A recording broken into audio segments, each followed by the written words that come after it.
నమస్కారం. మరి భారతదేశంలోనే అతిపెద్ద కుటుంబం ఏదంటే తెలుగుదేశం పార్టీ కుటుంబం అన్నది. ఎందుకంటే 1,02,00,000 చిల్లర కలిగిన పెద్ద కుటుంబం తెలుగుదేశం పార్టీ కుటుంబం.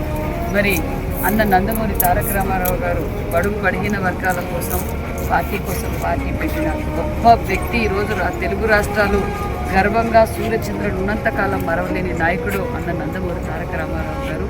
మరి ఆయన జయంతి సందర్భంగా కూడా ఇక్కడ మహానాడు కార్యక్రమం గత 43 సంవత్సరాలుగా మనం మహానాడు చేసుకుంటున్నాం. ఈసారి రాయలసీమ ప్రజల కోరికకు, రాయలసీమ నాయకుల కోరిక మేరకు కడపలోనే మహానాడు ఏర్పాటు చేసుకున్నాం. మరి మహానాడు కార్యక్రమాలు, స్థల పరిశీలన అన్నీ కూడా ఏర్పాట్లు కూడా జరుగుతున్నాయి. ఈరోజు మహానాడు కమిటీ కూడా ఇక్కడికి రాబోతూ ఉంది. మహానాడు కమిటీతో ఎవరికి ఏ పనులు కేటాయించాలి, ఏ స్థలం ఏంటి అనేది కూడా చర్చించి డిసైడ్ చేస్తామన్న విషయం కూడా తెలియజేస్తున్నాం.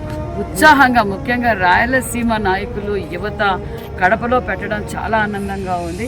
మరి ఎన్నడూ గతంలో జరిగిన దానికన్నా ఎక్కువగా కార్యకర్తలు, నాయకులు ఉత్సాహంగా ఉన్నారు. ఇంకా భారీ సక్సెస్ జరుగుతుందన్న విషయాన్ని కూడా మీకు తెలియదు.